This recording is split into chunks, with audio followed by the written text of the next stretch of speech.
All right, let's get real. How many of you have been made to feel guilty about bottle feeding? Maybe somebody told you breast is best, or you've seen comments online shaming moms who use formula. Guess what? Feeding your baby, no matter how, is what truly matters. If you're bottle feeding, whether by choice or necessity, this video is for you. We'll talk about how to do it safely, how to pick the right bottle, and some common struggles that you might encounter along the way. Because bottle feeding is real feeding as well, and you deserve the support. Hi, I'm Liz, a registered nurse, kinesiologist, and certified breastfeeding specialist. Here on this channel, we talk about all things baby, from pregnancy to postpartum, breastfeeding, and newborn care. If you want expert advice with a dose of real talk, hit that subscribe button and check out our blog for even more tips. If you are choosing to bottle feed simply because you are scared of breastfeeding, check out my breastfeeding course that I will have linked down below. It's coming out really soon. Depending on when you're watching this video, it might already be out, but it's suggested for moms who are preparing to have a baby and kind of just want more information about breastfeeding to see if it's for them. So I will have that link down below, and if you are interested in checking it out, I do highly recommend it. But if you're set on the bottle, let's get into the video. There are so many bottles and nipples on the market, and companies love to claim that theirs is best. But here's the truth, there's no real perfect bottle. It's just what works best for you and your baby. There are glass bottles, which are durable but heavier. However, they're easy to clean. There are plastic bottles, which are lightweight, but you can replace them very regularly. There are also disposable liners, which are convenient but a little more wasteful. And then there are the nipples. Some are slow flow and some are fast, and some claim to mimic breastfeeding. Newborns should start with a slow flow nipple so they don't get overwhelmed, but at the end of the day, your baby will decide which one they like best. Here is a table that will show you the daily amount of milk that your baby should consume by age. However, keep in mind, babies are not robots. Some drink more, some drink less,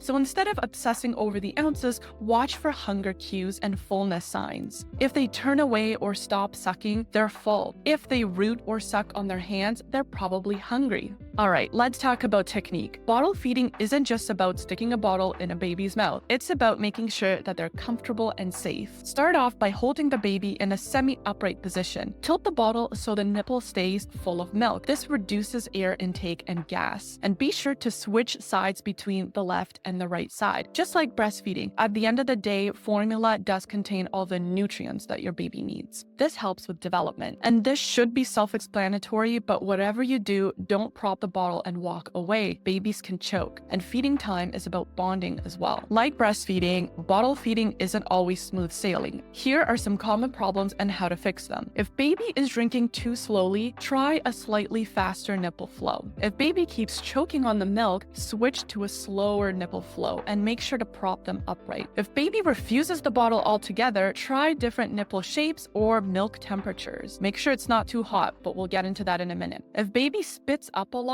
feed them in an upright position and burp them often. Do babies need warm milk? Not really. They can drink milk cold, but if your baby prefers warm milk, here is how to warm it safely. Place the bottle in a bottle warmer for a few minutes. Shake it gently and test it on your wrist. It should feel lukewarm, not hot. Never microwave milk. It creates hot spots that could be dangerous for your baby, causing burns, and it could destroy some of the nutrients.